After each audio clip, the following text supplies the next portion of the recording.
A friend of mine, who watches the pod on the YouTube machine, told me a few weeks ago that I appeared unstable on screen. By unstable, he clarified that the video quality lagged with fits and starts. He did not mean emotionally unstable. I thanked him for that, hung up, and wept silently into my rum and coke. But the fact is, my video quality kind of sucks because I don't have access to broadband internet here at the cottage.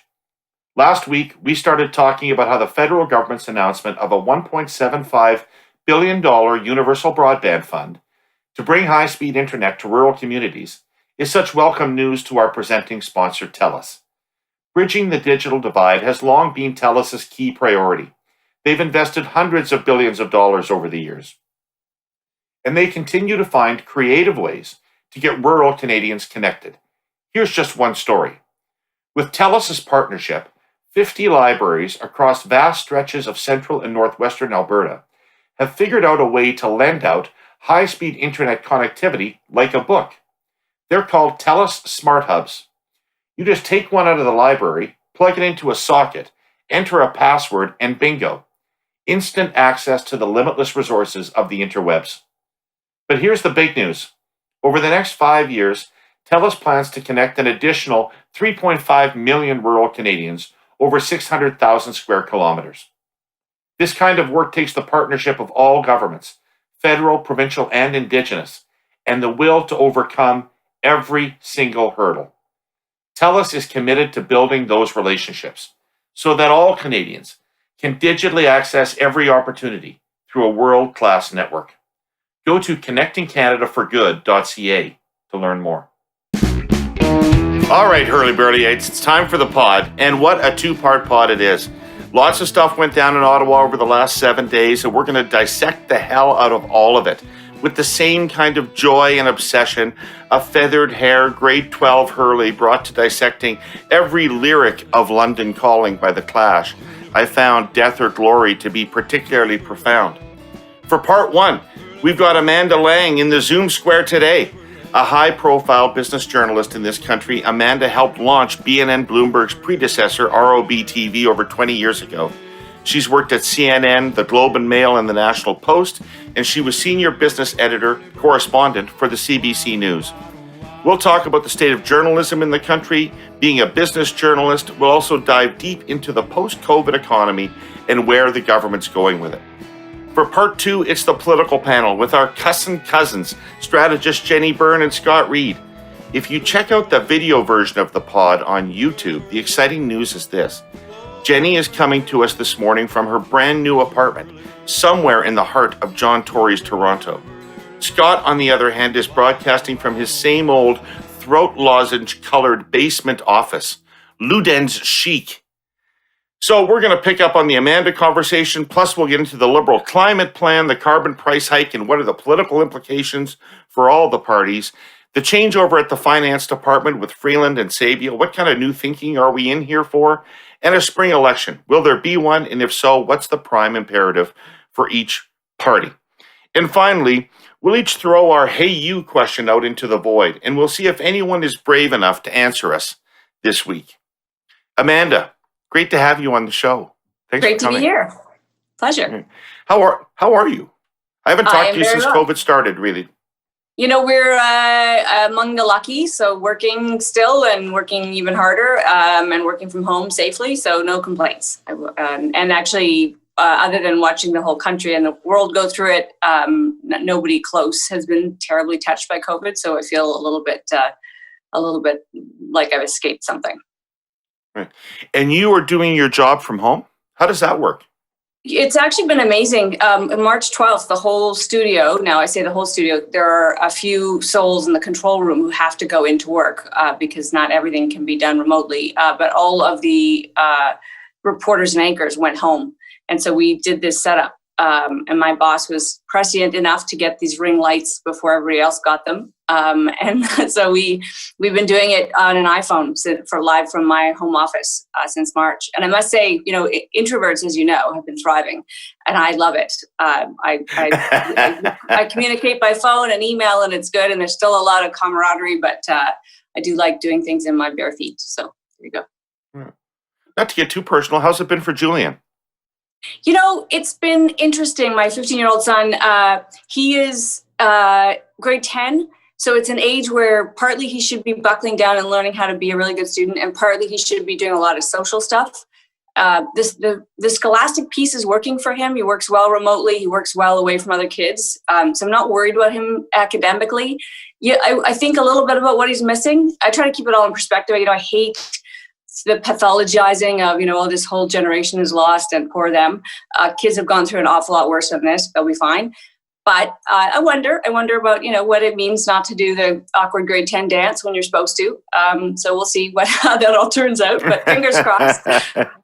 Yeah, excellent. Well, say hi to him for me. I will, thanks. So you have such an interesting background for the job that you have. When you were growing up, did you imagine yourself were going to end up as a nonpartisan journalist? No, I mean, journalism wasn't even on the radar, and nonpartisan in my family isn't an option.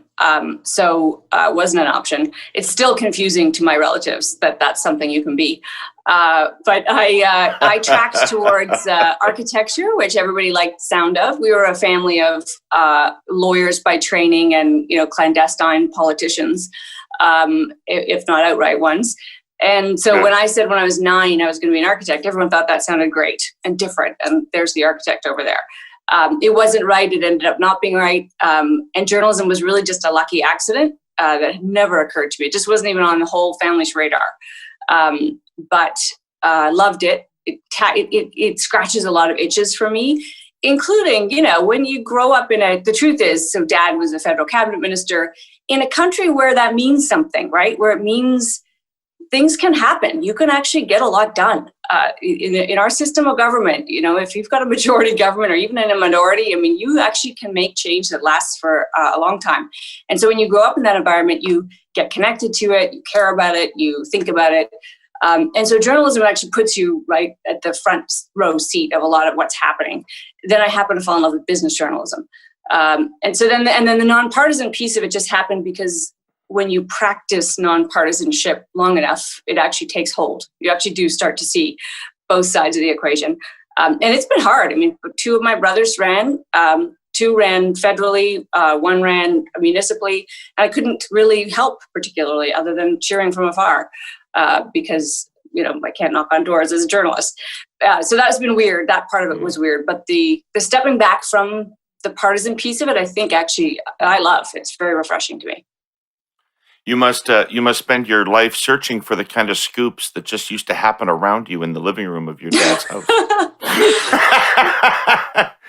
If only I'd known. Do you think that your background makes you a little bit more understanding of the role of government than many people who are in business or cover business tend to be? So I don't know if understanding is the right word, but I do think it makes me more respectful.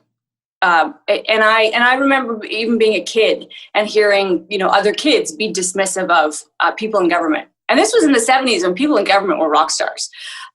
So, you know, and all my life I've kind of thought, you don't really get how hard they work. So I think what I bring to it is a sense that most people are doing their best. They're not out, there's no malevolent force. There's no weird conspiracy. They're good people doing their best, and some of them have, you know, maybe not as robust qualities to bring to the table, but they're doing their best. They're not out to get us. And that it's really hard and complex is the thing that really does stay with me. So, I mean, and to this day, right? So when you get mad about the fact that we haven't figured testing out in Canada, which can make you really mad if you let it, I start from assumption that there must be a really good reason or set of reasons. I wish I was in the room, right, where somebody said, let's give up on testing. It's not going to work. Let's move past that. But I'd like to understand it better because I assume that those conversations are being had. Right. Absolutely. And what was it as you got into it that made you more interested in covering business than politics? It was really just the job that was available when I first became a journalist. And I fell in love with business because there's actually a weird similarity, David, because people kind of shy away from business. If they're not immersed in it, they sort of think, they either think it's boring or they think it's more complicated than it is. And neither is true, of course. It's the least boring thing of all. It's everything we do all the time in one iteration or another. And it isn't complicated at all, right? Take it in pieces, and it's the most simple. A child can understand how it all works. And when I realized that you could actually demystify this thing, this really important thing, that became really compelling to me. And I never really, partly I guess because I would be forever tainted if I tried to cover politics. I love politics, and as you know, for a long time I did a show that tried to explore that intersection between business and politics. It was kind of the brainchild of our old friend Jack Fleischman. And that place where business and politics meets, that is, of course, the nexus of everything. That's where we all should care about what's happening, because that is the all-important place. Well, as I remember your famous show with Kevin O'Leary, where you would shame him every week, I would have described you watching that show as business friendly but business skeptic. Is that fair? Well, I mean, I think neither friendly nor skeptic is what I would choose. I mean, what I come at the stories from, I think, is a place of neutrality. Is a place of I don't think business is out to get you, and I don't think business gets a pass. I think we need to just assume that business is a genuine, biggest, generally benign force, but that needs to be monitored. I mean, the thing about O'Leary, of course, is that he's a guy of extremes. So people, people used to say for me for years, how can you stand working with that guy? And the question that I always got, is he really that much of an asshole? That was like the single biggest question I got about O'Leary.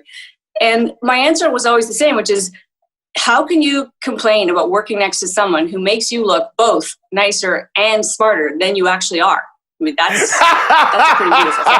And Kevin did that day in, day out. That's beautiful. Well, you went to the CBC, and the CBC is not known as a place where people would go to get business news. And it is full of a lot of people that are more than business skeptic.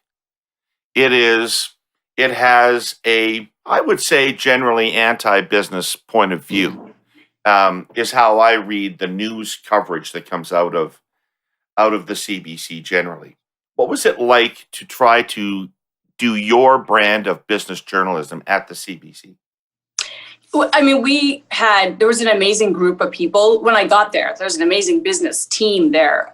Some of them had been there for a long, long time. And I always thought of us as this kind of little stream running through a big pond. And, some parts of the pond were, still, and parts of the pond were deep, and parts of it were full of horrible sharks. But we just ran right through the middle of it and did our thing. And it didn't really affect us, what was happening out in the rest of the pond. For the most part, every now and then it affected us deeply. But for the most part, we just did our thing. And we all kind of came from the same place, which is business isn't evil, and they're not out to get us. Their checks and balances are required. It's the job of journalism, but that's true of every kind of journalism. And when you interview a doctor, you have to be as skeptical as you would be of a CEO. There should be no difference. And so it really I didn't really think much about it. It was just a really amazing team of people who all kind of came at it from the same place, which is we had great stories to tell. And keep in mind, I mean, this was sort of just post-credit crisis. So I got to the CBC in 2009. So the whole world was still saying, WTF, how could this happen? And what are we supposed to do? And what do I need to know? And so it was this period of time where actually at the CBC, everybody sort of said, help us figure this out. So suddenly, business stories were on the evening news. We had an ally in Peter Mansbridge, who's not just very intelligent, but also very curious and open about everything. And he's not a closed person. And I'll tell you, honestly, other than interviewing Lindsay Lohan once, which happened, one of my moments of pride professionally is getting the I don't even know what to call it, the phrase MV equals GDP in the form of a graphic on the national news over Peter's objections. I was very proud of that. I still am proud of that because I had a great producer, Raj Ahluwalia, and he pushed it and we got it done, and I loved it. Right. I mean, business is a pretty big part of our society. and getting bigger all the time. Do you think the CBC should do a better job of covering business, including it in their news coverage?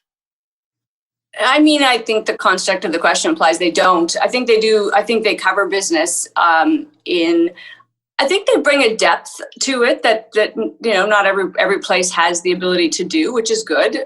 Some investigative stuff and some long form pieces, which I think is really important.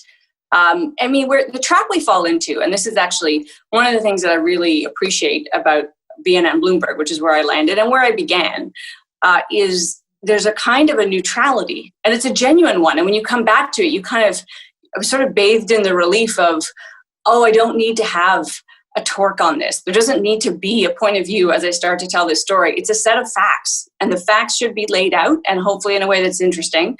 And then the person who's absorbing that information can do with it what they want. And that's really kind of the core. If you go to a Bloomberg terminal, there are obviously opinion columnists and there's editorials, but the whole core of it is what journalism used to be, which is we're just going to tell you what's happening. And then you can decide what you think about that. It's not our job to tell you. And the first line, which is sometimes what you see in the news section of newspapers, is torque. And that I do find frustrating. So it was a relief to come back to a place where it's really just telling stories and it's not up to you to say what it all means. Right. How did Bloomberg cover Michael Bloomberg's run for president? Sorry, I missed the opening of that. How did they cover it? How did Bloomberg cover Michael Bloomberg's run for president? Just interesting conflict to me. Yeah, so you're clever because you actually zeroed in on the one place that Bloomberg has a real weak spot, and it's a real weak spot.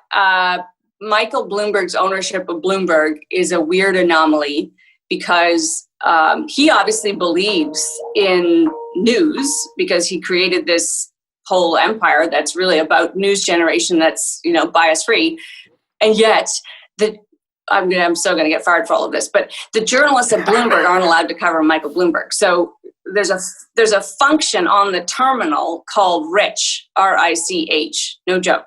And if you type in Rich, you can find out what billionaires are worth up to the second based on their public holdings. So Larry Ellison owns a lot of Oracle. What is Oracle doing today? You can find out up to this very second what he's worth. And Michael Bloomberg's not on that list. Is Michael Bloomberg a billionaire? Yes, he's a billionaire. So when the presidential election came along, it created some awkwardness not for me. I don't really cover it in a way that matters. Good question. Thank you. If I get fired, can I come work for the Herle Burly? Absolutely. You can come host it. Okay. We'll change the name for you. All right, let's swing around to Canada. What is overall, would you say, the business community's impression of the Trudeau government? I don't know that there's one impression. I think you'll find it's different in different places. I think there's generally a kind of, certainly there's a halo effect from COVID, like the non-business community. There's a sense that the government responded appropriately and as was necessary. And then you get into are they spending too much and what happens now and did they help the airlines out? But there was a kind of a sense of relief that the government was responding quickly and decisively. Other than that, I think you start to peel back. I think the energy sector feels very let down by this particular government in various ways. And by the energy sector, I guess we have to include, right, Alberta and a lot of Saskatchewan. And I mean, they're just parts of the country that feel disenfranchised here. But overall, I guess it's hard to say. I mean, I think probably a pretty benign view. Nothing terrible has happened. Taxes haven't gone wildly up. They haven't gone wildly down. I think our competitive position has really been colored by what's happened in the States. And actually, this is going to be, if you want to talk about what's going to happen next, this is the most important moment for us. We no longer have the orange monkey making us look good. There is no competitive advantage in this country any longer from not being them. And so we better actually think about, we collectively, citizens, business, and government, what we do have going for us now that there's a rational person in the White House, or that there will be. So I'm so interested to hear you say that the business community doesn't think about the government very much or doesn't really have a strong opinion because let me put it a bit more aggressively. This is a government that doesn't Yeah. have a lot of connectors to the business community in the way that previous liberal governments for sure have had in terms of people that knew each other and connected. It doesn't seem to have had a policy agenda that's in any way informed by the desires of the business community. In some respects, it would be seen as hostile to the business community, and yet people are ambivalent about it. Is that a sign of how little government actually matters to business these days? Unfortunately, I think, as you know, business often does feel very divorced from the workings of government. And as long as government's not causing trouble, business will kind of shrug and let whatever's happening happen. And I say unfortunately because, all too often, business leaders really aren't in touch with, don't have a conduit to people. And I don't mean for influence or peddling. I just mean so that there can be shared points of view. I remember years ago, a really genius, brilliant entrepreneur in Toronto, really successful, called me up and said, "Can you get me in touch with Dalton McGuinty, who was then premier?" And I said, "Well, I don't know. I would probably do what you would do, which was call his office. But what on earth is the world coming to when you don't know, when he doesn't have you on speed dial, when he doesn't already know who you are and know what you think about the world?" Because, we do need people in government to keep in constant contact. You know this. I mean, I'm always amazed, even just from my perch, where, the example I always think of is, I remember when they brought in Family Day, new day off in February.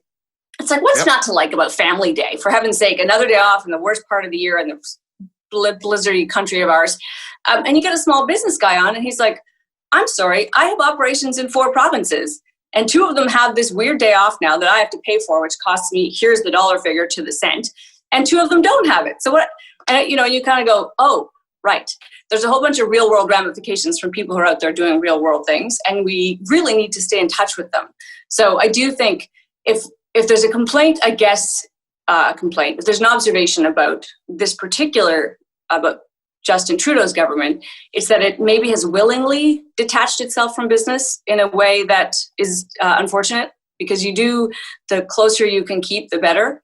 But, having said all that, Bill Morneau was right in the business community. He understands business. And he was the guy that, came out with the 24 gauge for small business people and took them out behind the barn. So, I don't know where that got you.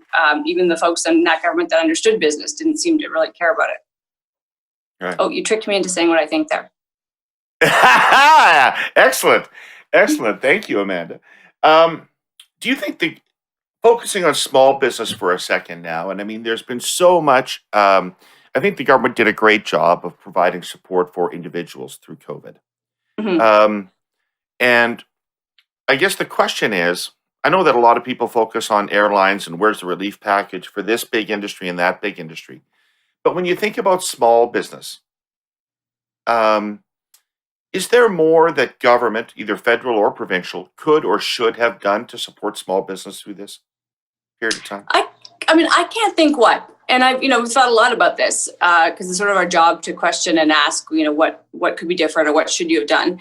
And we remember first and foremost that support for individuals is support for business. So if businesses are allowed to function, if you support their customers, you're supporting the business. And then there's that whole mid-range of business and right up to the big ones. I mean, we do complain. And Kaylin Romanescu, the CEO of Air Canada, will do it most eloquently of all about how little support there was. But, the wage subsidy supported the airlines as well in a massive way. So big and small, those kinds of supports made a big difference. The one thing I think we're going to ask, and I think we're going to ask it quite rightly, and I hope we don't all rush past it, because unfortunately Bill Gates will tell you we might be here again, is the degree of thoughtfulness or precision we brought to how we reopened and what we reopened. And I do sometimes think the choices have been odd and could have been readjusted as we went along. And the one that the example I'll give you, if you go back, before we're back in outright lockdown, once you're in outright lockdown, everything has to be closed, not because the businesses caused COVID, but because you need people off the streets, right? So you can't have people traveling to a retail store. So the only way to stop that is to close it all down, which is terrible and painful. But when we first started this reclosure, one of the first things they did was close the movie theaters. And I have to say, that just never made any sense. The movie theaters had spent so much money making sure everybody in there was safe, their staff, their customers. Very few people were getting sick, which we would know if there was any kind of testing and tracing going on. And it just killed them. It killed them. And then the next thing you know, as you've seen, is one of the biggest content creators saying, we're going to bypass theaters and we're going to go straight to consumers. Now, does that last forever? I don't know.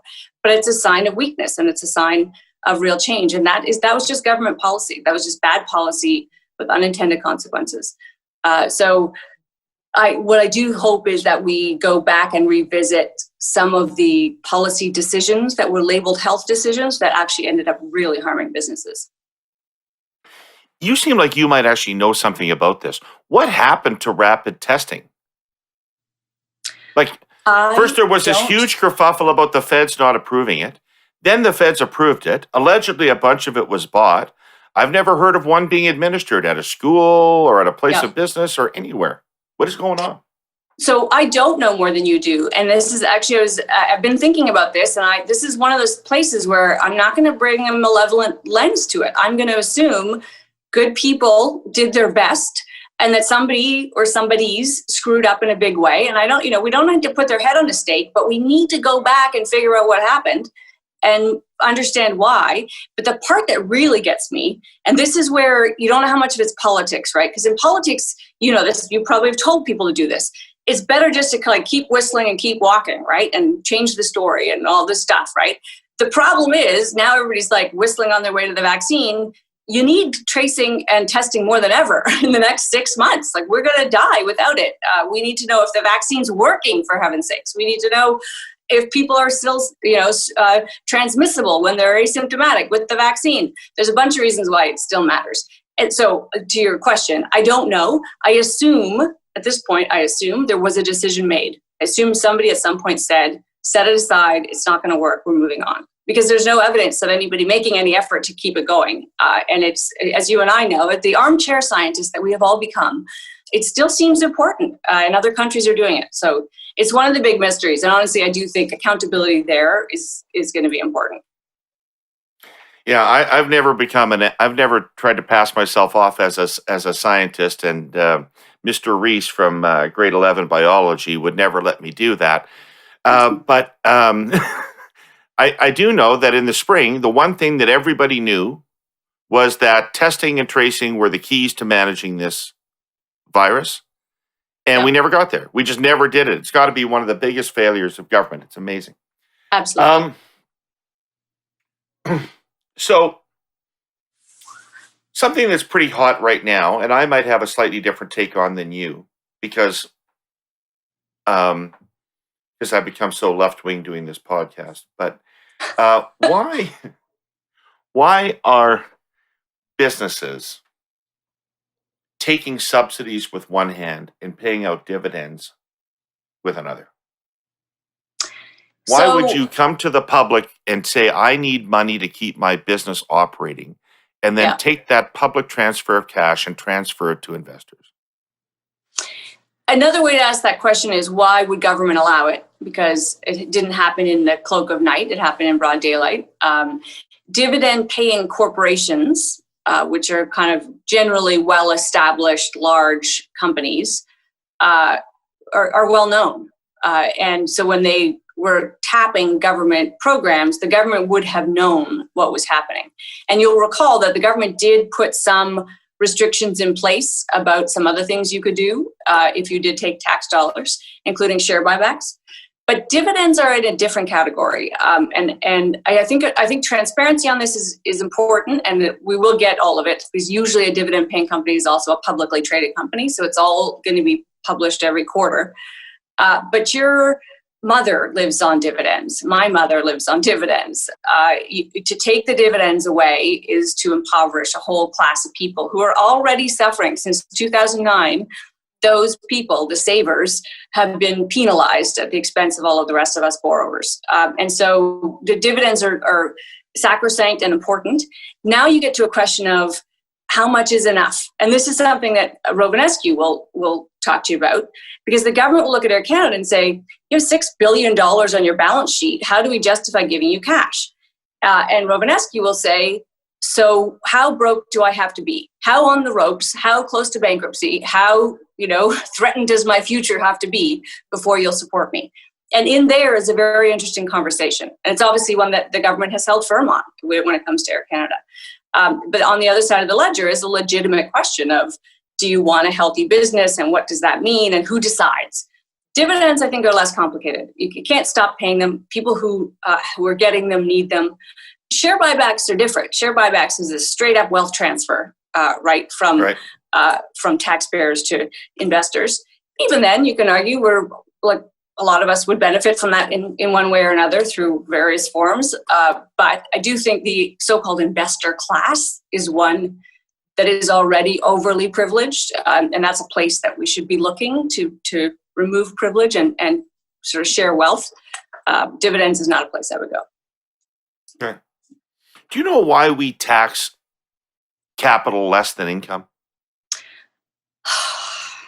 Well, we both know the original reason was to encourage people to deploy capital, so that we would invest in risky businesses, and our money would come out of our savings account and be used to build companies.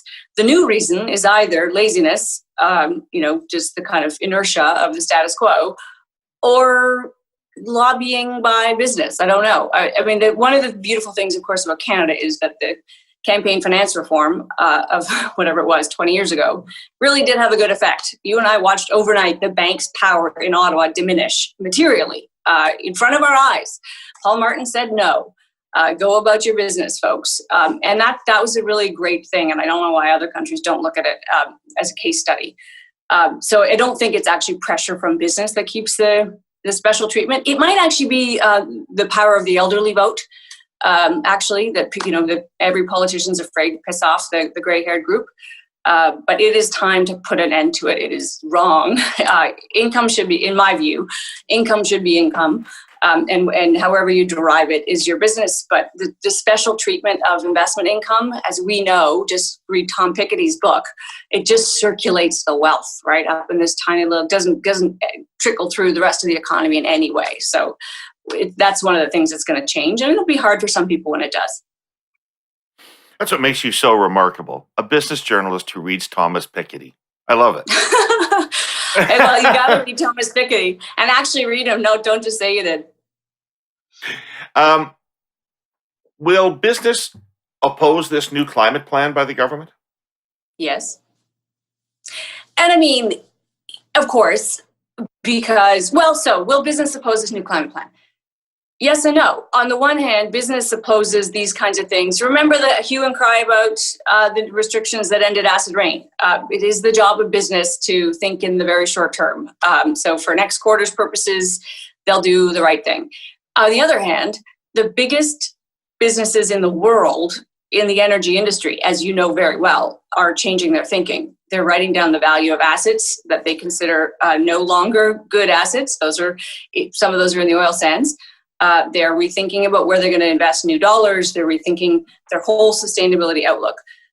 Underlying all of that is a framework that's been put in place by some really smart people in the world, including our friend Mark Carney, that is leading the world to a place where we properly price or properly cost carbon.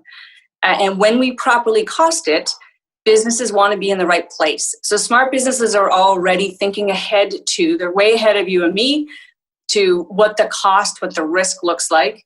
And, that includes, it's amazing, right? Like we all talk about ESG now. ESG is the new, right, whatever. It's the new black. But what is it? We don't all talk about ESG on the podcast. What is ESG? So ESG, environmental, social, and governance, is a new, it's a new play. It's a bucket of investing where you want to put your money to work in good ways. It's going to do good things. ESG, the E, environmental, is easier than, some other things. The social and the governance can be harder. They're gray. How do you know?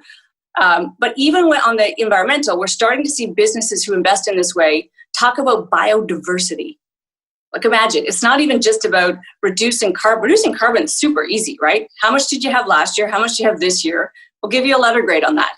Biodiversity, how do you invest in that? How do you protect that? But this is big money trying to think about the planet's biodiversity. So that's all positive. Business is not resisting, but it's slow moving, and it is up to government to ram business where you need to get them faster than they would be willing to go, and force them to think longer term. Right. Do you think it ends up with how do we manage the border? How do we manage exports? In what way? Well, if we have this additional tax on, people talk about border adjustment mechanisms and et cetera. Are we gonna price ourselves out of being competitive? It's a concern. I'm not overly concerned about it in the sense that I don't think we're that far. I don't think even at the new higher level of 170 that Canada is so far out of step with the world. And yes, it may affect us with the US because they're our closest neighbor. But I think we'll adjust the way we always adjust. And actually, if I can say, one of the problems that Canada's had, of course, for, 30 years, it's why I started to write my first book, was because I got all consumed with Canada's productivity problem. And then everybody thought that was boring, so I couldn't write that book. But that we have a productivity problem. And one of the solutions to it is to throw us open to competition, right? Force us to compete, because that's how people get lean and hungry. So trade is supposed to do that. Become a more free trading nation, and you expose yourself to the world in a way that makes you more competitive. Kind of works. We're still so lazy and reliant on, the hewing of wood and drawing of water. We just have this oil here, so we'll just take it out of the ground. This is an opportunity for us. You actually price in the real cost for consumers, while you actually open the door to the possibility of real government backing for other technology. And real government backing means don't just talk about hydrogen, solve some of the major technical hurdles of hydrogen in a way that only governments can do. Little businesses can do all kinds of things, but nobody can solve, right? If you want a hydrogen plane, there are some big ticket technical issues that governments, armies, and massive corporations might be able to solve, but not innovators. So that's the role government can play.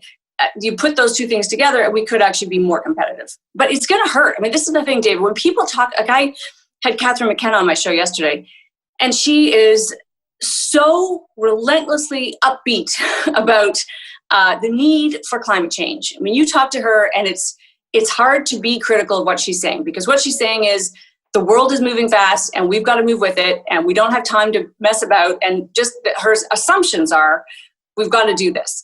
And that's tough to argue with, right? There is climate change, and we do have to hurry. And yet, it kind of leapfrogs over all those people who won't have jobs in this new scenario, who will pay more than they can afford for things in this new scenario. And there will be pain in that. And will they adjust? And will their children be okay, even if they're not? Yes, but you got to stop and stay with the people for a second. And their real lives, and it's real pain, and we are going to have to go through this adjustment. It's so interesting that you say that, because, I'm a big fan of climate action, and I support what the government's doing, because I believe the science. I believe what scientists are telling me. So you have to act. Yeah. But it does feel to me like we have a situation where it is a government policy I support, but a government policy nonetheless, to reduce the usage of and eventually phase out the major industry of Newfoundland, Saskatchewan, and Alberta.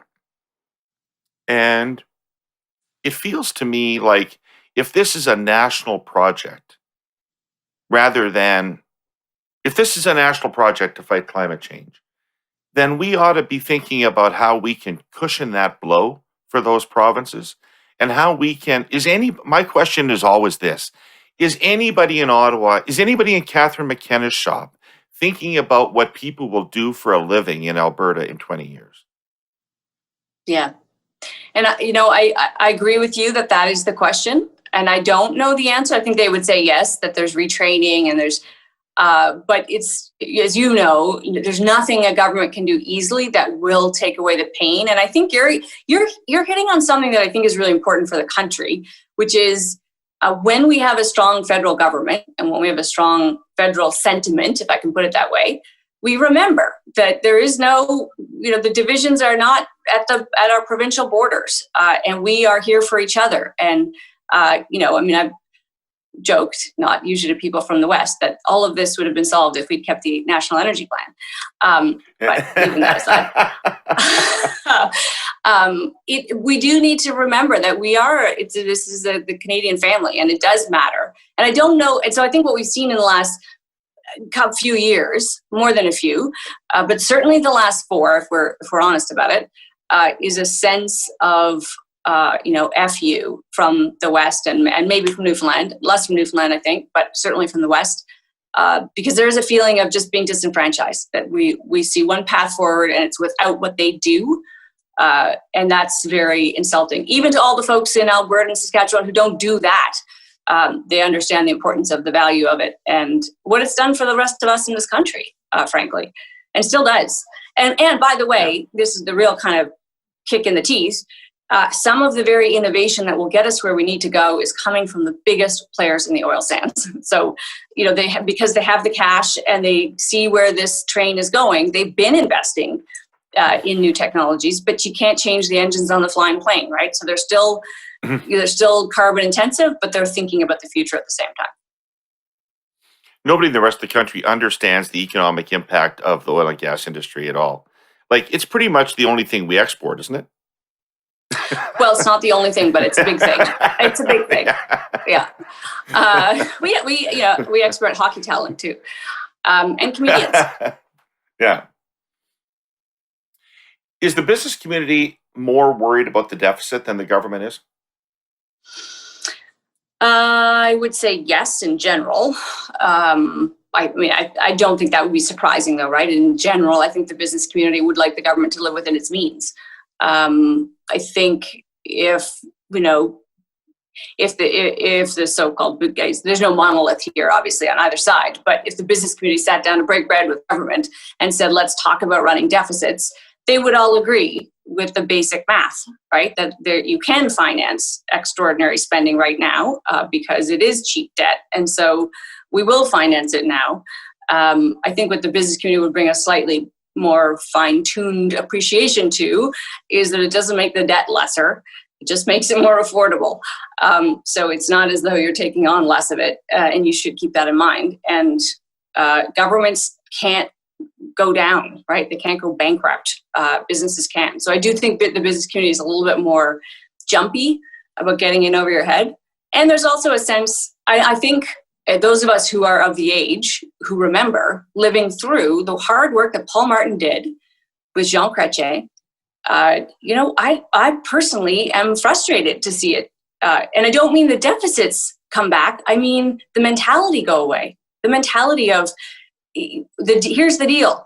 We send you tax dollars. We're, democracy. We'll decide how much. We'll decide roughly what it's for. You go deploy it. Give us your best ideas. Don't spend more than that. If you need to spend more than that, have a good reason and come ask for it. This idea that government can just, self-finance on our dime, new ideas and new programs, and I do think that's dangerous. Now, global pandemic, we'll give them a pass, but boy, we better start thinking about it. And even our old friend Paul Martin will say, it's not now, you don't have to worry about it right now.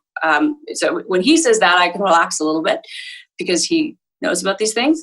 But I do hope Canadians don't give up on this issue because it's an important one.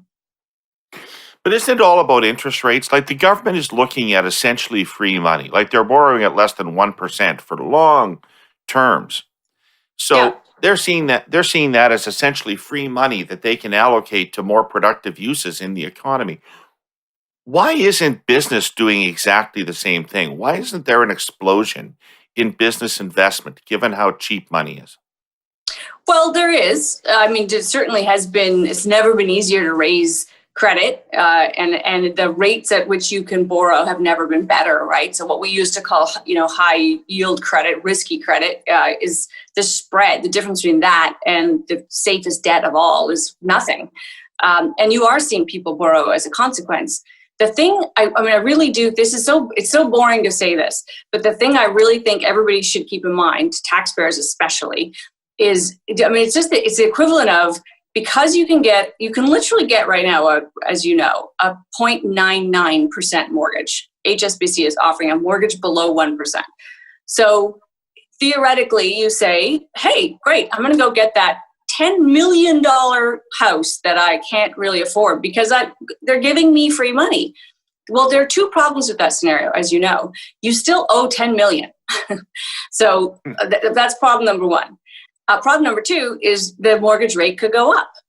And when the mortgage rate goes up, you better have the cash flow to be able to service it.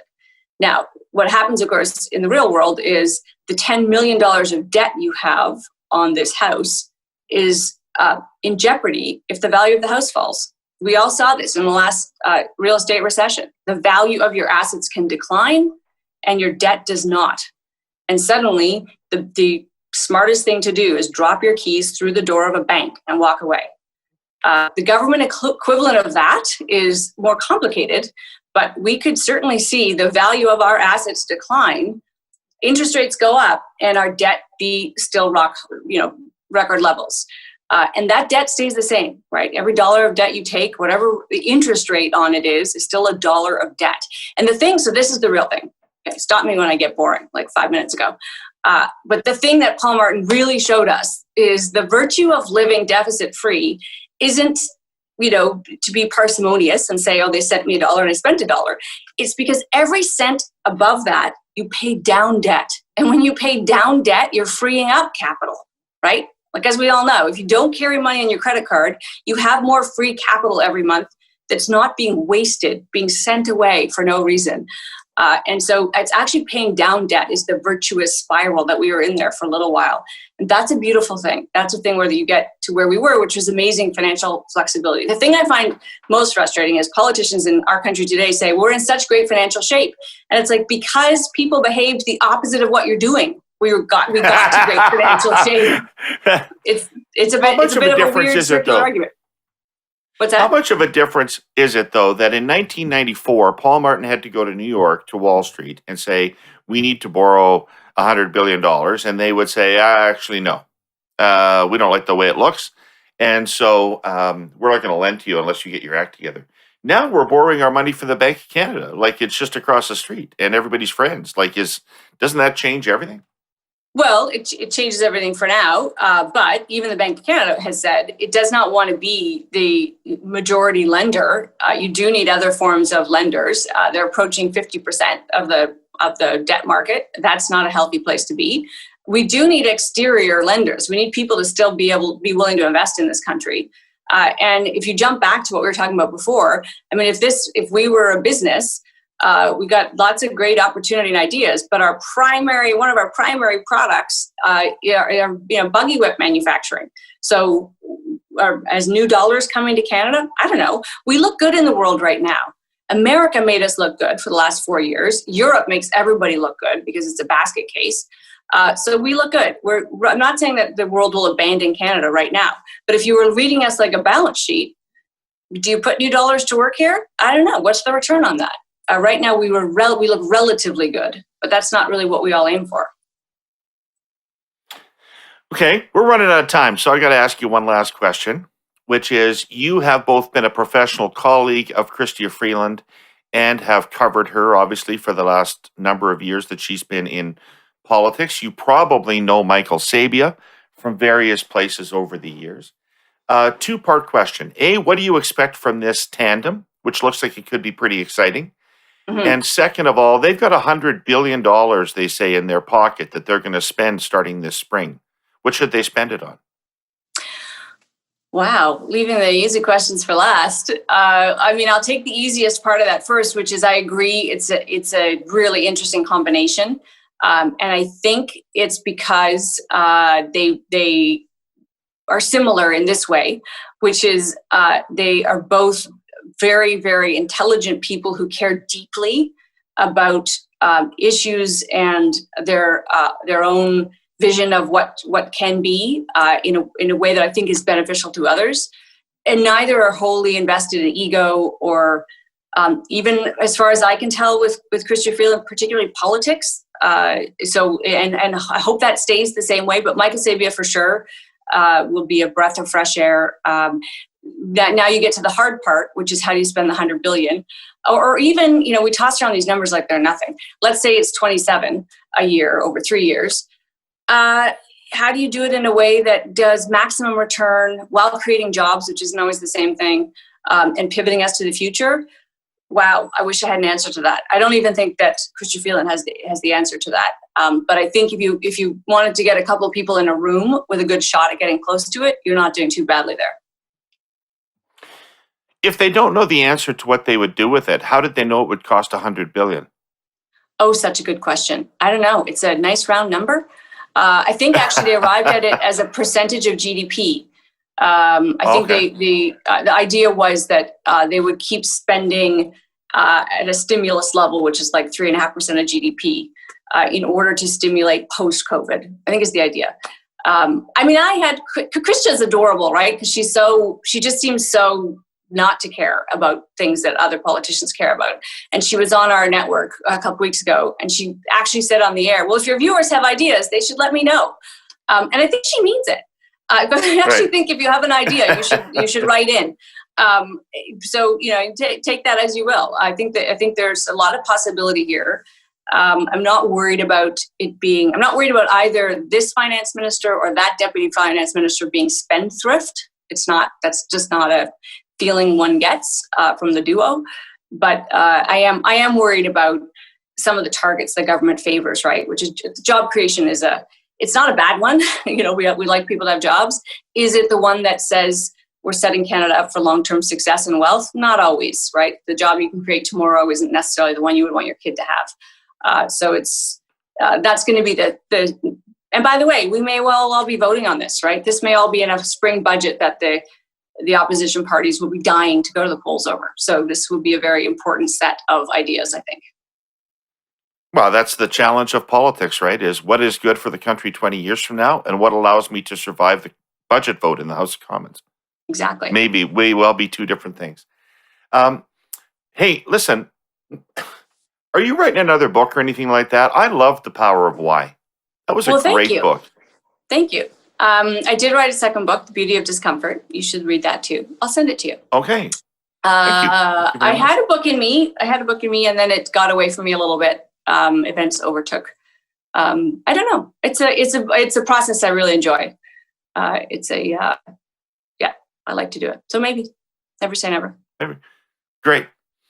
You look terrific, and you're surviving COVID just perfectly. Thank you so much for coming on the show. It's such a pleasure to talk to you. So great to talk to you. Yeah. Thanks. Great to talk to you too. See you post-COVID in person. Yeah, can't wait. Yeah. Okay. So you probably have a tree up by now. You probably think it's local. I mean, the country is planted thick with evergreens. Canada could probably supply Christmas trees to the whole world without making much of a dent in our supply. So your tree probably came by truck from a tree farm. But chances are it got to the tree farm as a sapling by train. And your tree lights almost certainly traveled by train. So did the decorations. Wrapping paper and bows make most of their journey to stores by train, and it's a safe bet that most of the gifts they enclose were train passengers at some point too. Everything from knickknacks stuffed into stockings all the way to sophisticated electronics travel into Canada by train. Christmas delicacies imported from Europe? Check. There's also a good chance your turkey or roast was train cargo at some point too, as well as the pots and pans and utensils you use to cook it. So did your range, as did the TV on which you watch all those sappy Christmas rom-coms. CN, our sponsor, has been coordinating Christmas shipments for months, the way it does every year, even tracking containers on ships at sea, ensuring everything is efficiently coordinated and moved smoothly to its final destination. You may not spend much time thinking about freight trains. They tend to run in the background of our lives, but without them, believe me, our lives would be very different indeed. Oh, about Christmas trees. The car you used to bring the tree home probably arrived in Canada from the factory by train. And if you have an artificial tree, well, you know what I'm going to say about that. This is going to be a Christmas like none other in our lives. But it's still going to be Christmas. CN isn't trying to take credit for the holiday, but it sure takes great satisfaction in helping to make it happen. All right, here we are with the panel. Jenni Byrne and Scott Reid, my two close friends. Here we are. Jenni, Scott's in a bad mood today. What can we do about that? I don't know. Come on, Scott. It's our last pod before Christmas. You have to be in a good mood. That's what's putting me in a bad mood. The prospect of losing you two in my life for up to 2 weeks. It's just crushing. It's crushing every little tiny bit of Christmas hope I have within. I just have. Scott, you are educating from home again, I understand? Yeah. Man, this world. Yeah, so last Wednesday, Thursday, my 7-year-old gets to go back after 14 days of isolation. He returns to school. And then Friday night, I got another letter from the school saying that my 11-year-old will have to now isolate for 14 days because he's had someone in his cohort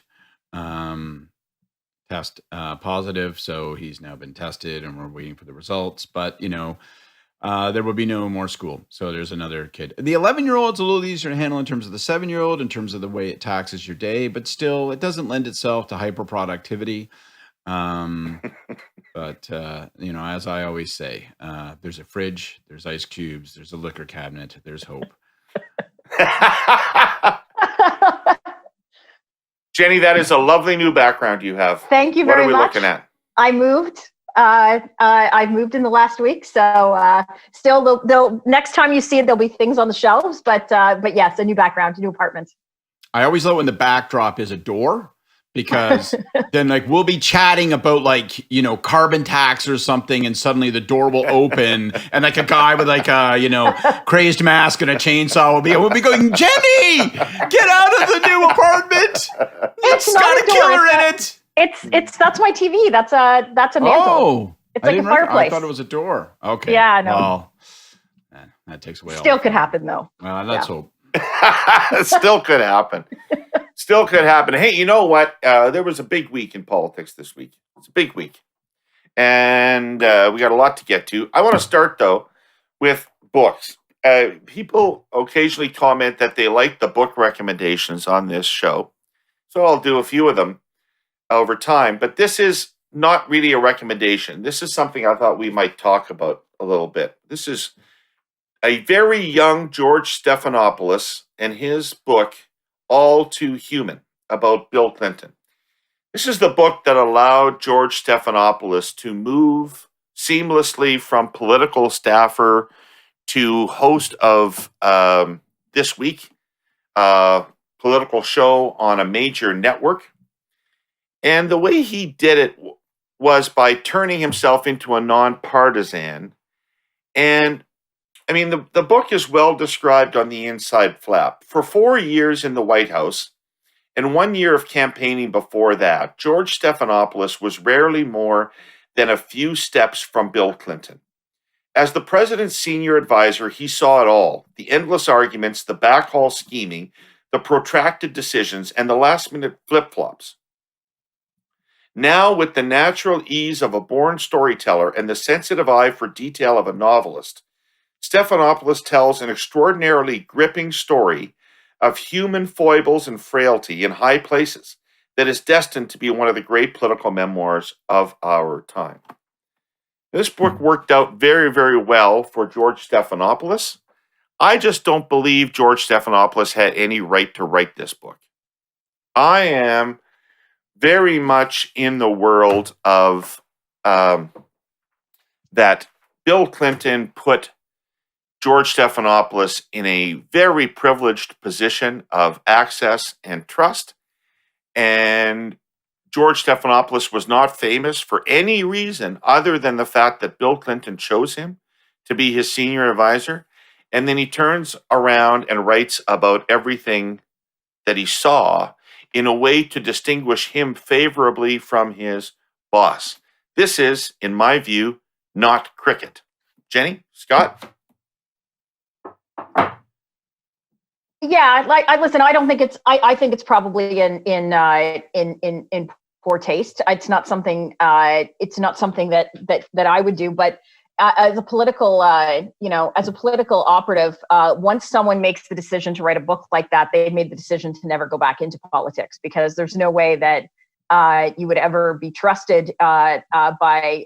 You shouldn't be trusted by any politician after you're willing to kind of expose some of the inner workings, especially in a book that went into to that great of detail. So if you look at people that have, and it obviously, as you said, David, it worked out very well for him. He's now, kind of transcended into post-partisan life. But if it is in a bit of bad taste, but if you are a political operative who makes that decision, he made it at a very young age. Normally people that write the books, Tom Flanagan wrote a book for the Harper's team, the Harper years. You do it kind of much later in your career. I hate it. I hate it so much. I think that is a real fundamental violation. And there's only two kinds of these things. You can write a meaningless book that doesn't tell any truth, and therefore probably won't sell and doesn't achieve what your notional objectives are for writing a book, which is to either make money or aggrandize yourself or both. Or you can tell the truth, which in my view means that you have exploited the place that you were, the job you were provided, and the trust that was conferred upon you in order to advantage yourself. And it's just it's not yours to do. And I'll give you, lest people think that this is they're not your stories. Pardon me? They're not your stories. They're not your stories. And we tell a lot of stories here. And I get asked this because I've expressed this view with others at times. And people say, well, are you ever going to write a book? And I always say, no, I won't write a book, because it either has to be shitty or I'll be shitty. Like either the book is shitty or I'll be shitty for writing a truthful book. And I don't want to do either one of those things. And then, people say, well, you tell lots of stories in the podcast or in other places. And the truth is, we tell lots of stories. We don't tell all the stories.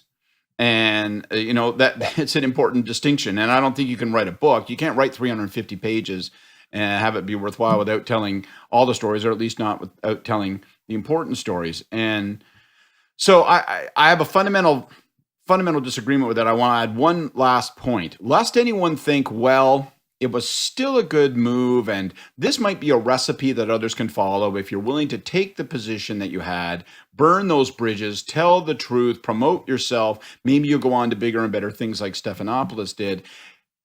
A decade later, the same kind of memoir was written by Scott McClellan, who was my counterpart in the Bush White House. He and I dealt with each other a lot. And when it was all said and done, Scott wrote a book called What Happened. I think that was the title of it, What Happened. And it was largely about the Iraq War. And it was largely about how he felt that the administration had lied to the American public and that they had used him as an instrument of the podium to profess those lies to the public. And he's not been hired by ABC, and he did not go on to have a raging private sector success. And he's obviously never breathed another breath in the world of politics. And maybe the GOP are just more clubby. I don't know, but I think I think that was the appropriate response, because even as something as fundamental as that issue, I just don't think you get to participate in those discussions, share in those debates, and then go out and prostitute them afterwards for a little bit of profit or to try to make yourself look better or feel better. I just think it's a shit thing to do. You're nobody without George Bush, Scott McClellan. You're nobody without Bill Clinton, George Stephanopoulos, and we're all nobodies without the bosses that put us in the roles that we had. Yeah, I think you have to ask yourself that question. If it wasn't for my association with Bill Clinton, would anybody have asked me to write a book? Right? No. So in that case, what am I writing about? It's bullshit. And anyway, thanks for that. Glad we all agree. So for me, the biggest news of the week is the government's climate plan. And the government has, what the hell do I know? I'm not an expert, but it appears to me that they finally come up with a plan that can be credibly said to achieve the targets for emissions reduction that the government has put out. Because it is credible, it is politically dangerous. It is the raising of the carbon price to $170 a ton was something that was obviously going to be necessary to do if you were ever going to reach the targets we have. The Conservatives said in the election campaign that the Liberals would do it. The Liberals said they wouldn't do it, but they have done it. And it is the only way to reach their targets that I'm aware of, or that economists are recommending. So, but this is going to, when Stéphane Dion's people came to me in 2007-8 to talk about the green shift, I said to them at the time that I was unaware of anybody at any level of politics in any geographic jurisdiction who had been successful at running for office promising to raise taxes. And that it was going to be an extremely difficult uphill sell. This is a big change from $50 to $170 a ton. It is going to bite in people's spending. That's the purpose of it, is to bite in people's spending so that they do something different. So let's start with this. Is this survivable politically for the government? Either one of you. You go first, Jenni. Mostly because I don't have a view and I want to respond to yours. Well, listen, I guess we'll see. I think this seemed like another pre-campaign announcement. I think the Liberals are starting to try to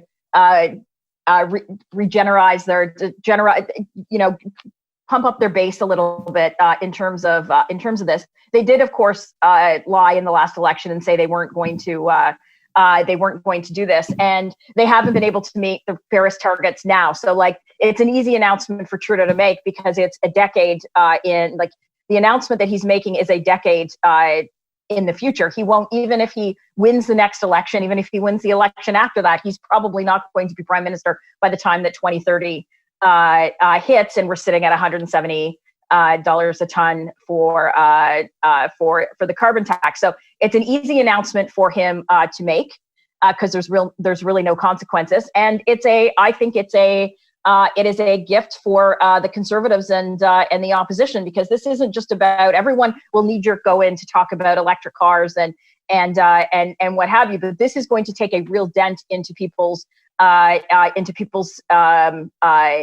into their income, and it's a regressive tax, making it's going to affect low to middle income people the most. We're not California. We live in a climate where we have snow on the ground for 5 to 6 months, and so people heat their homes in this country with oil furnaces and propane furnaces and wood stoves and high electricity prices in provinces like Ontario. So I think this is a massive this is a massive hit to Canadians, and there is no proof. The jurisdiction like BC that has had a carbon tax since 2008, they actually have not. They're further away from. They're at the same level in terms of emissions as they were in 2007 before the carbon tax came in. So there. But how is it an easy announcement to make, in the sense that Trudeau's going to be saying, if you re-elect me this spring, I'm going to raise the price of a liter of gasoline by 45 cents. Now, when Joe Clark and John Crosbie proposed to raise the price of a liter of gasoline 4.5 cents in 1980, Ontario voters ran them right out of town. But they're saying, Trudeau will say this is in 10 years. He'll say this is in 10 years. And we're going to give you rebates. The rebates, by the way, in no way reflect the level of that the price per ton will be, but that's what he will say. And he got away with saying saying similar things in the last election, and media love to fact check the conservatives as to what they're saying, and all these the media people that were slamming on Scheer and the conservatives during the last election for saying that what they're saying that Trudeau will do is outlandish. They're pretty quiet about that now. So I want to say a couple things up front. First, I want to set aside two things. One, a discussion about what the right policy is and all of that. I have a strong view that if you're going to say that you're going to tackle climate change, then something like this is inevitable. And so I'm attracted to the policy because I think that we have to take action. But let's set that aside, because we're not policy experts, and this isn't a policy debating club. Second, I'm going to set aside just by acknowledging that, liberals said they weren't going to do this, and now they have. So that's, that is a vulnerability, and we'll see whether the opposition can make something out of that and how much the media zero in on it. I agree with Jenni. So far, the answer doesn't appear to be that much in terms of trying to make them pay for the contradiction. From a pure, I want to look at it though, setting those things aside, just looking at it as a matter of politics and political communication. I think there's a couple of interesting things about it, and that I think augur toward maybe it is survivable, which I think is the right and interesting question, Dave. I think you've put it well, because first of all, I'll just work off this assumption until I'm proven wrong, that there's no good time to implement a policy like this.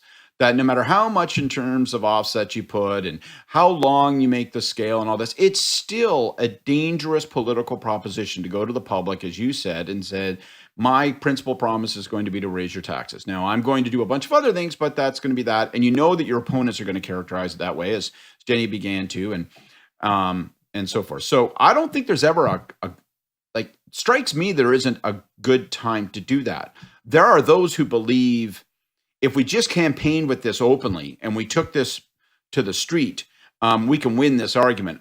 Maybe. I'm not convinced. So we'll see. If you share my view, then you don't think this means that the government has decided that of their own making, they'll put this as the referendum issue of the next election. Neither does it suggest that they want a spring election necessarily.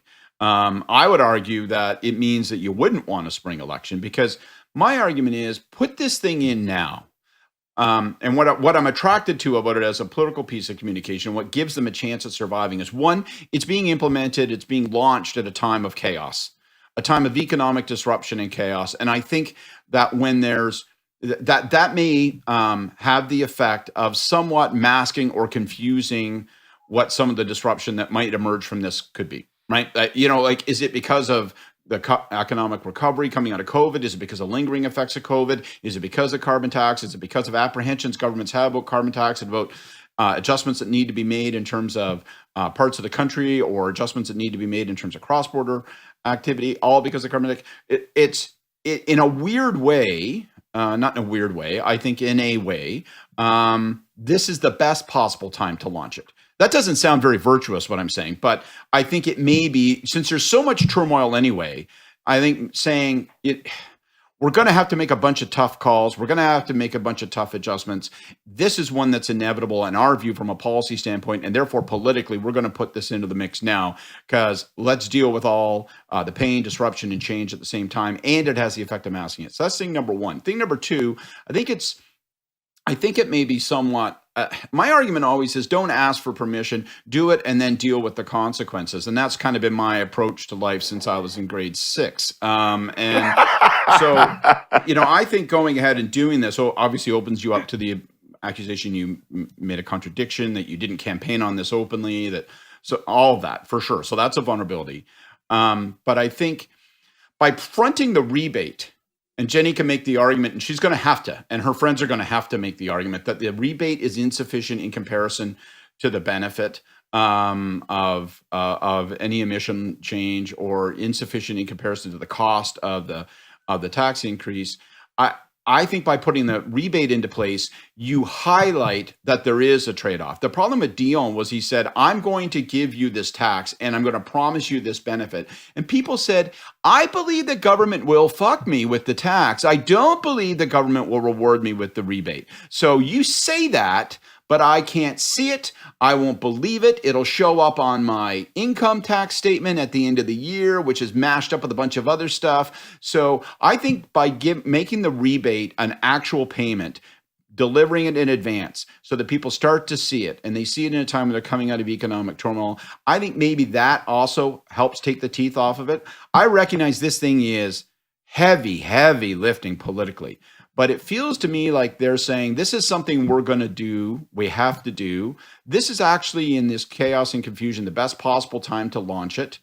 And I think there's a reasonable chance that they don't have to let it be the election issue come the next election, whether it's in the spring or, if I were them, I'd be hoping for the fall or later, because COVID, economic recovery, COVID, all those things are just as likely to be defining issues, and maybe that's to your better. So that's the case I would make for it. I don't know how it's going to unfold, but if, as Jenni says, they're launching this as a precursor to energize their base so they can call an election in the spring, and then want to campaign around this, I think that's a mistake, and I don't think that's what they're doing. But if it was, I think that would be a deadly error.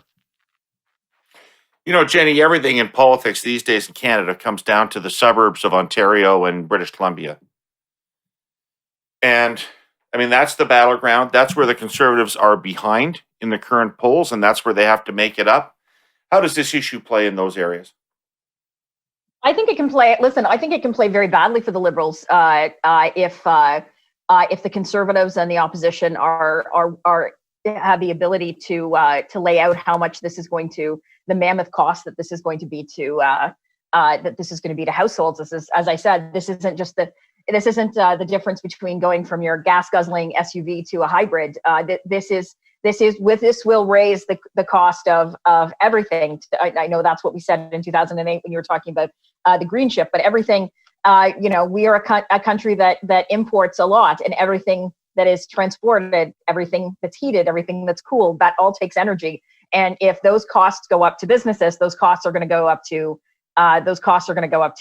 consumers.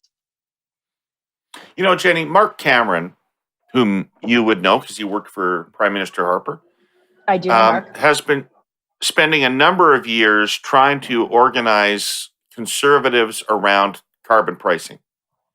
And he has a recent convert in Ken Bosanquist, who wrote a piece that he wanted people to read. He promoted it quite heavily, in which he said he had come around to believing in he worked on Oily the Spot and all that with the Harper people killing the green shift, but he'd come around to believing in a carbon tax. Is there any chance at all the Conservative Party moderates its opinion on carbon pricing? Who knows? I don't think so. I think that if you look at polls, if you look at the polls from like the 2019 campaign, 50% of Canadians would say that climate change was their number one issue. The world has changed so much for what priorities are now. If you look at polls, climate change and the environment are sitting in the 20s, which is half of what they were in terms of where people are at. So I'm not sure this is where the Liberals are going to make this an issue about the environment, and the Conservatives, this is an issue about taxes. This is going to cost people. Like where I grew up, people either had propane or oil furnaces like that. This is going to, for the months from November to April, where people have to heat their homes, this is going to cost people, by the time you hit 2030, thousands of dollars extra a year. And people right now are worried. Like we talked about the fact that, household income on average has gone up 11% because of government subsidizing people's lives during COVID. But that's not going to stay the same. And we've talked about this. Trudeau's even signaled that that's not going to stay the same. Like there's going to have to be some kind of normalization of kind of where people are at, and people are very frightened about whether they will have a job. They will have a job when the dust settles. with COVID, because you're looking at the world's going back into another lockdown. We're usually about 2 to 3 months behind Europe, and you've got Germany announced a full lockdown again on Sunday. I think it's just a matter of time before it hits back. It hits back here, and that's going to have long-lasting ramifications on the economy and on people's jobs in certain sectors. Scott, one impact that feels to me like it has is in the last election, the Liberals ran on a pretty moderate climate package without this step included. And it kind of forced the Conservatives, if they were going to be the party that opposed the Liberals on climate change, to almost have no climate plan at all that met a test. Now, my years of research in this field, which are now a couple of years out of date, have always told me that people wanted something to be done about climate change. Hopefully somebody else would do it. And they didn't want it to cost them particularly any money to do it, which is why the rebate thing is structured as it is. So it is possible to have, in my view, a climate policy that looks good enough to the general public, but isn't actually good enough for scientists. Yeah. Is it possible that this new policy by the Trudeau government gives the Conservatives that scope to actually move into a place where they look like they've got a climate response? It just isn't expensive like the Liberal climate response. And therefore, to those suburban voters, suburban voters don't have to say, I'm voting for an anti-climate change party if they vote Conservative. Does it give them scope to move? Sure does. And, on the one hand, you look at it and you say, well, if you're really going to tangle on this issue, it's going to come down to an argument between, do you believe in doing something or not? And if you are among those that believe in doing something, you'll side with the Liberals because you'll take the real McCoy. The other way of looking at it is to start from your premise, which is, I want someone to tell me that I can feel like I am voting for and contributing positively to climate action without having to suffer a significant consequence. I mean, that's cake and eat it too is kind of fundamental to human nature. And so I think not only does it give the Conservatives the room to it, I think it almost means that the Conservatives must respond in that way. Like they must say, look, they must have an answer, unlike the last election where they're able to say, we all share this objective. Here are some real things that we would do. We would not place this burden on you. We would place a burden in this way. We would distribute the burden in a different way. Maybe they relate it to U.S. action and say we're too integrated with the United States, so we must follow in lockstep. And Harper argued this. Harper had 2 or 3 almost dizzying changes of how he was going to approach climate change during his time. But one of them was to say, and that's, Jenni, that's not a criticism. Like, I actually understand why he had those dizzyingly different approaches, right? Yes, we're for a carbon tax. No, we're not for a carbon tax, But Harper made the argument at one point that this was a place where we needed to follow, not lead the United States. So I think you can put together an argument that sounds persuasive, particularly in Mississauga and Brampton and Surrey, and give you real traction with those suburban votes. And it's a real challenge for the Liberals because Jenni said something earlier, which I think is really, really important. She said, the Liberals will argue the Liberals will argue this as an environmental initiative and Conservatives will try to respond on the economics of it. I think that if you let that frame settle, it's very dangerous for you as a government if you're the Liberals. I've always felt like you need to have a potent economic argument that goes along with it and one that's actually persuasive. Because if you just say, this is something we must do for our children and grandchildren and their children after that, you really run a risk that people will say, I'm for an ephemeral benefit, but I'm not for an immediate consequence. And so if the Conservatives put together that response that you talk about, David, the risk is that the risk for the Liberals is that they'll be forced into arguing it on an environmental package. They'll be forced to say that won't do enough for the environment. That won't do enough for climate, and therefore it fails the test. And I'm not sure that's the way that the Canadian public will scorecard it, these competing plans. So I think the Liberals have got to build an economic case for this, a positive growth economic case for this as well. Otherwise, they'll be highly vulnerable to to that packaging approach that you're talking about, David, from the Conservatives, if they pursue it. Yeah, I mean, the Liberals kind of took the easy way out. They gave people the easy way out in the last election on climate change, and maybe this time they're the hard way out, and the Conservatives are the easy way out. Anyway, I will just say that this is something that I admire the political chutzpah of this. This is the first time I can really say that this government has, in a big way, put its political capital on the line for something that it believes in, and is prepared to fight it out politically. And I'm looking forward to it. We need to now take a quick break to be sponsored so that we can continue to do this show. Teck Resources Limited is our newest sponsor on the Herle Burly. Founded and headquartered in Canada, Teck has been helping to build communities and the economy for over 100 years. They're committed to responsibly providing the metals and minerals needed for the low carbon future and for building a better quality of life for people around the world. Sustainability is at the core of everything Teck does. That includes working closely with local communities and Indigenous peoples to advance reconciliation, create growth and opportunity, and ensure the benefits of mining are shared. Teck is setting ambitious goals to build on their track record of responsible development, including setting the goal to be carbon neutral across their operations by 2050. Learn how they plan to achieve this and other important initiatives at teck.com/sustainability. That's TECK.com/sustainability. All right, we're back. And the other big event of this past week was the appointment of Michael Sabia as the Deputy Minister of Finance in the federal government. I know that in many circles of Canada, this is huge news that is dominating supper table conversations. But in Ottawa, this matters. Yeah. Yeah.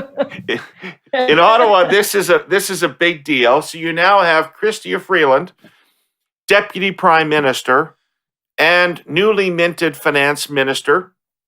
Because she's newly minted, she's essentially unfireable. And then you add to her Michael Sabia, who has a history in the Department of Finance as one of the authors of the GST, then went on to a career in business, and now is back. He's known as a workhorse. He's known as a stern taskmaster for the people around him, and he's known to be somebody bold who likes to take big decisions. So they could be a hugely formidable team. And certainly finance is back in the driver's seat in Ottawa, it would appear to me. Either of you got a thought about this? Well, hopefully now with this new and improved team, we'll actually see a budget, because we haven't had one in almost 2 years. Right. And when are you expecting to see that? Well, I'm assuming they're going to want to do. I assume they're going to want to do it sooner rather than later. So the house is not back until like the end of January. So I assume they could go as early as we've seen budgets as early as February. I don't think they can go. I don't think they've got a lot of time on this. Like there have been, like we've talked about this. There's been literally billions and billions of dollars in spending over the last year, and we have not had a budget. We have not had a budget since. Before the last election. Yeah. Scott, what do you think about this new team? Well, I've known Sabia for quite a while. I've worked with him. So I worked with him at the Case. I worked with him at Bell. And so I'll just reinforce and attest to some of the qualities that you talked about. He's a genius, right? One of the smartest people I know. He is really, really hardworking. Like really hardworking. Like, hey guys, can we have a conference call at 6 a.m. on Sunday? People say, He goes, all right. How about 5:30? Like, that's the kind of guy he is. It's like, let's work now, let's work always, let's work hard. So if smarts and effort amount to anything in this world, we're lucky to have him at finance. But people are equally correct in saying that he is the kind of guy who is willing to break eggs to make an omelet. And he really is. One thing that if I were him, it's inevitable when you recruit somebody who's an unexpected person into the post from outside into finance, but there must have been like 8 or 9 media profiles on him in the past number of days. He didn't participate in any of them, but if I was him, I would be like going and screaming at people and saying, no more, stop, okay? Like, no more profiles. Like, it's like, Michael Sabia is so smart. Michael Sabia did this. Michael Sabia did that. Michael Sabia fishes and loaves. So everybody be very excited. So I think the step number 1 for Michael is to bury himself in the finance department and get the hell away from the front pages of the paper. And I'm sure that's something he's going to be extremely dedicated to doing. The thing about Sabia, it seems to me, I don't want to overstate my familiarity with him, but this thing, it seems to me, is that he is the kind of person who is willing to say, we are going to make change that might not be popular. He is the kind of senior civil servant. He is the kind of leader who's willing to say, we're going to give people what they need, not necessarily what they want. And that will make him an important and impressive figure in this time when we're coming out of COVID, and what we need is not always necessarily clear. So he'll be bold and he'll be big ideas. And my criticism of finance for the past year and a half at minimum, if not for the past 5 years, is that it has been the weak sister in this COVID effort. I thought that its performance on the wage subsidy was damning, as an example. He won't fall on that sword. He will not make that fail. He will drive ideas. He will do stuff. But I mean, I think it's going to be interesting to see how the politics and the policy mix now, because he is the kind of guy who will say, this is what we have to do. And just with the GST, if it's going to hurt, it hurts, but it's what we need. And so I think it's going to be really interesting to watch that tension, because I have a lot of respect for Chrystia Freeland, and I think her political skills in terms of interpersonal dealings, with Doug Ford, and you see her dazzle people at every table that she's at. But I don't know whether her political antenna is going to be strong enough to guide this. And that's going to be the tension I'm going to be interested to see. What are their political instincts, and how do they bounce off of some of the policy choices that someone like Sabia will have the balls to champion, whereas others did not? Like, I don't think it's a goddamn mistake that the same week that he was announced, the carbon tax idea comes forward. I'm not saying he's the author of it. I'm not saying that this thing hasn't been debated within government, and we've all heard the rumors and lots of internal fights for months and months on this. But I just think that the appointment of him and the public declaration of the carbon tax within the same week, it tells you this government is in a different headspace. It says that they're going to throw the ball long on some plays. So Freeland will have the lead on this. This will be in a finance lead as opposed to environment lead. I think they'll put Wilkinson out front, as they have, as a spokesperson. But, the word tax lingers pretty heavily in the title of this thing. So I think, it's going to be driven out of finance. And I can tell you this from my experience working with Sabia at the case. If you take a look at what he did in terms of commitment to ESG goals, and particularly around climate change, he didn't adopt soft goals. He didn't adopt goals that looked good but didn't matter. He adopted goals that actually were tough, that actually restricted what you could and couldn't invest in as an institutional investor. So he's not afraid to put his fucking money where his mouth is. Or yours, Jenny. But as you said, this is an election budget this spring, in the sense that in a minority parliament, every budget is an election budget. It has to be a budget that the government can win an election defending. And, as you said, Sabia's one big play in the public service didn't lend itself that well to electoral survival. And no, I'm not blaming him for that. That's just an aside. But do they have... Mulroney won the 88 election. He survived the GST. The GST was implemented after 88 We accused them of bringing in the GST in '88, and they denied it.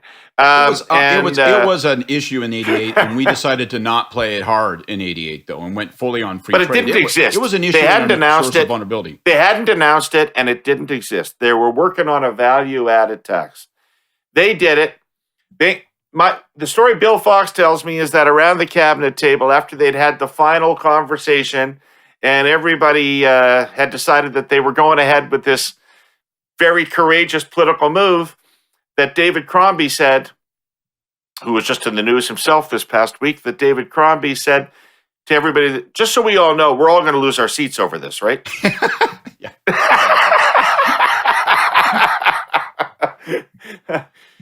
So it's going to be interesting. Christie is new to politics, relatively, and new to this role, and he's there. It's going to be interesting to see how political the budget is, which takes me to a second question I have for the two of you who worked at senior levels in Prime Minister's offices, unlike me. And so maybe this is normal and routine, but it seemed odd to me that the Prime Minister chose Sabia as the Deputy Minister of Finance rather than Freeland choosing Sabia as the Deputy Minister of Finance. Now, I know that Deputy Ministers are prime ministerial appointments, but to be honest, I mean, she's got a much better network amongst economic thinkers and idea people than the Prime Minister does because of her years of work. Why wouldn't they have let her make the call about who the DM was?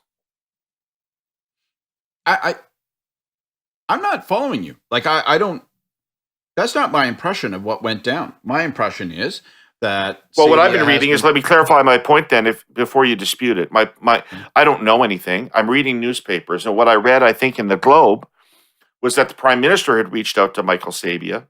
Prime Minister had recruited Michael Sabia, and that Chrystia Freeland had only recently met Michael Sabia.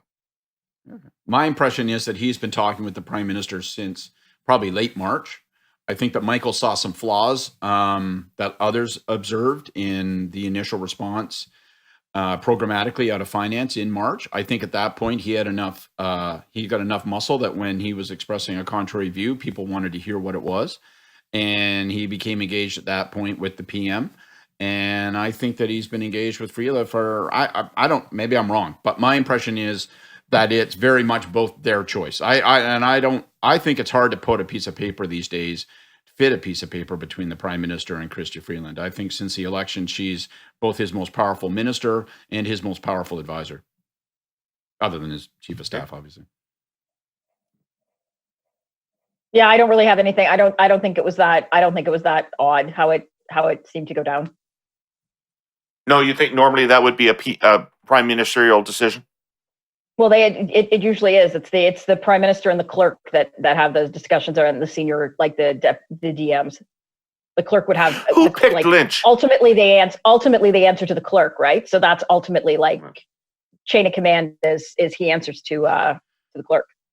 Lynch grew up. We inherited Dodge. Wait a second. We inherited Dodge, who was great, and he was followed by Scott Clark.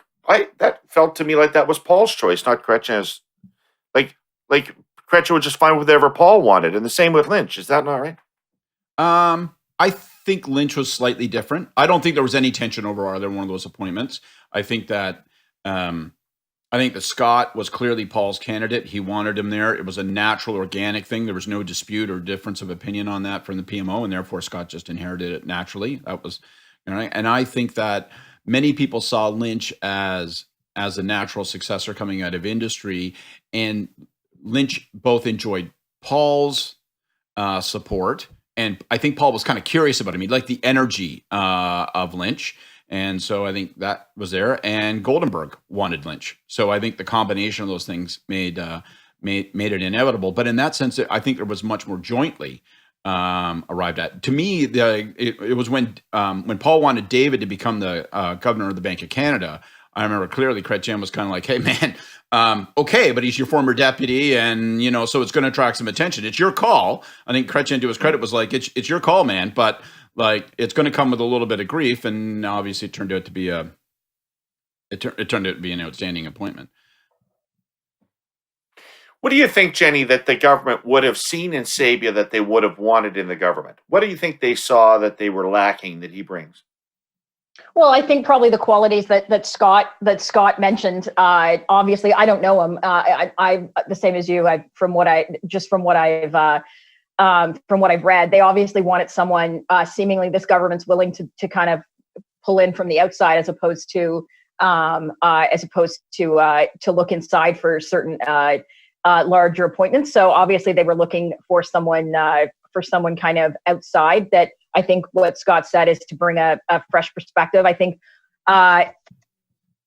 they also wanted. I think they also wanted someone that obviously fit their vision. And there was, there's been a lot of stories that Roshan and other finance bureaucrats were very uncomfortable with the massive amounts of spending going out the door with seemingly little accountability or checks and balances, and obviously they want someone that kind of either subscribes to their vision and maybe clean up some messes that has happened over the last the decision making over the last 6 to 8 months. Right. I mean, Sabia comes from the business community, and this is a government that doesn't have a lot of connectors to the business community. It doesn't have a lot of members of cabinet who have been in business or travel in business circles. Is that important these days to have connections between the government and business, or is it fine for those things to operate in complete silos the way they seem to be operating right now? Well, I think it's important. Obviously, you have to have lines of dialogue, or you get you run the risk of calling plays blindly and having them fail. But I think there's a nuance to the business thing. I think if you take a look at where is the voice of business, how does corporate Canada wield its influence, whatever it may have in terms of influence with government these days? And I think it's moved. I think that it used to be deposited in,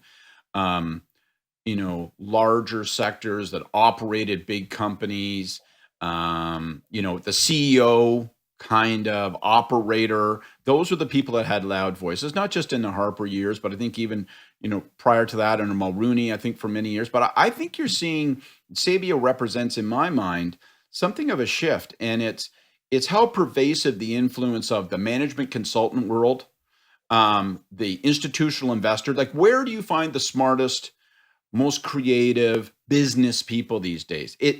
You see people tend to reach into the Brookfields, the institutional investors, the management consulting companies. That's where all these people are coming from. So business means something different today than I think it did 30 years ago. And I don't know exactly what to make of all of that, but that's I see that happening. And when Mark Carney decided he needed a place to roost, where did he go? He went to Brookfield. I think it's interesting. Brookfield, AGF, BlackRock, all the Case, CPPIB, this, KPMG. These are the places where governments and others seem to be reaching into for people of energy and ideas. McKinsey.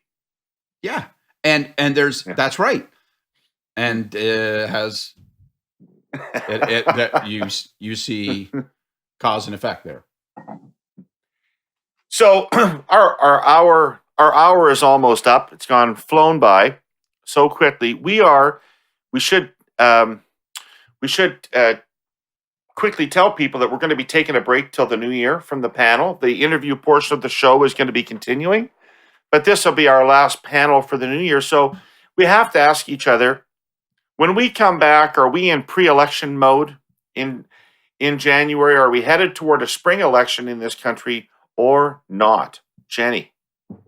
I think if and maybe I'm saying this because this is what if I was advising them what I would be.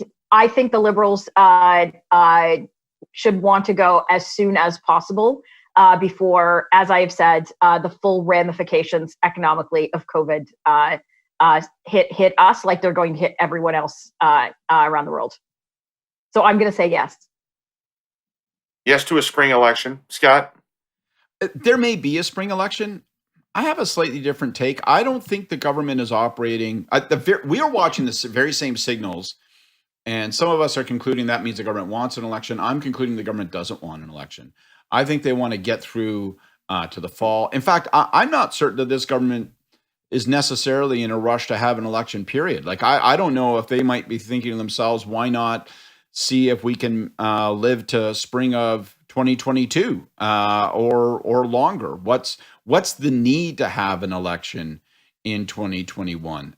So well, can I stop you? Can I stop you? The need to have an election in 2021 is only this. Is that when you are in government, in a minority, if you don't call the election at a time that is propitious for you, and that may seem opportunistic or that may seem cynical or any number of things, then the election will be called at a time when it's good for the opposition. And so isn't the job when you're a minority government to be always looking for the first available opportunity to secure a majority?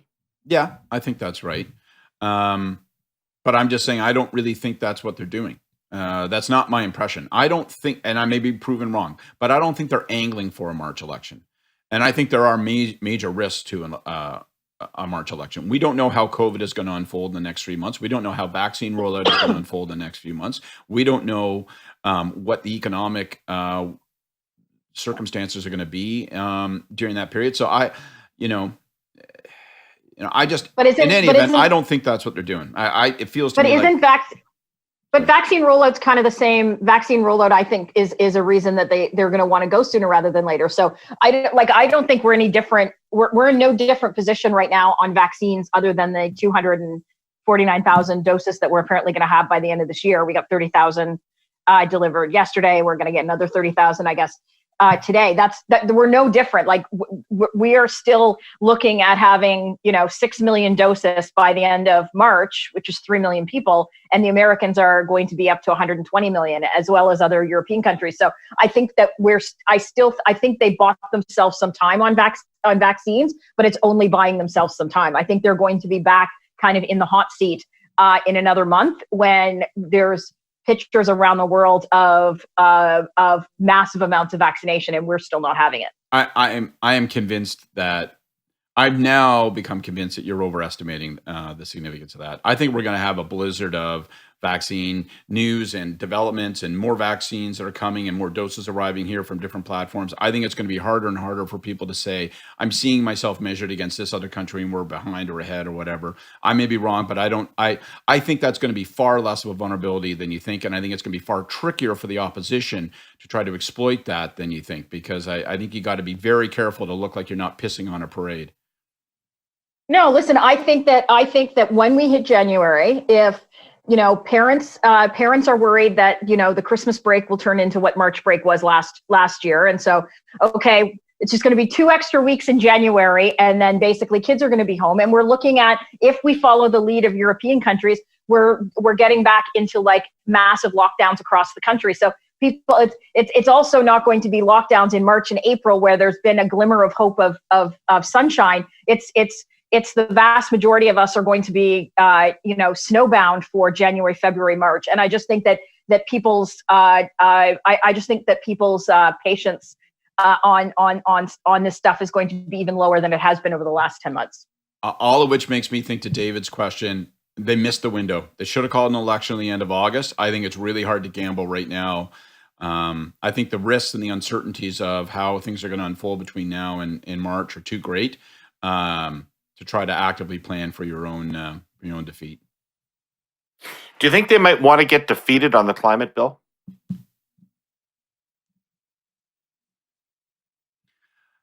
I think that would be, it might feel good, but I think that's political fool's gold. Like thinking that that's going to set up a fight that will then define the opposition as anti-climate, and that will provide a benefit to, I think but how would they say fool's gold. Who's like the bloc and the NDP would probably support them on that. So they wouldn't, that's what they're gaming on. I don't think they'd fall on it. Yeah.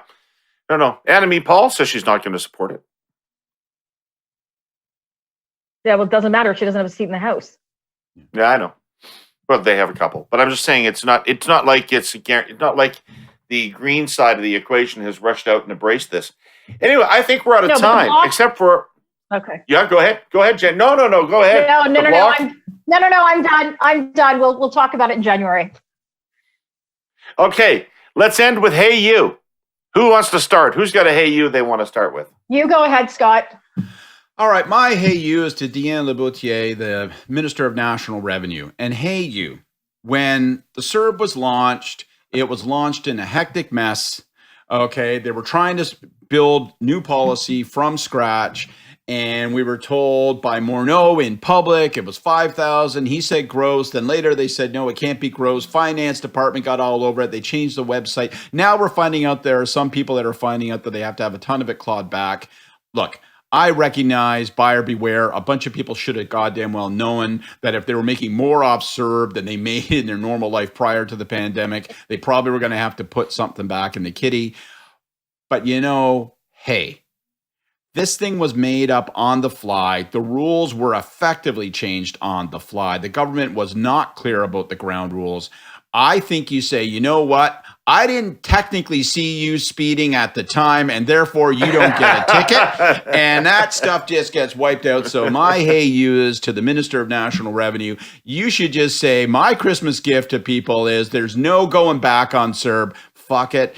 It's over. We're not coming and knocking on your door looking for money. Yeah, she should be aware how many political careers National Revenue has finished. Well, I'm going to, mine's more lighthearted. I'm going to do a Hey You to all those politicians out there that are continuing to stand up and tell people that they should stay in their homes and not see their family over Christmas and what have you. And so my Hey You is to politicians. Hey, you guys, we're all going to be watching you and expect you to live by the rules that you are setting for everyone else.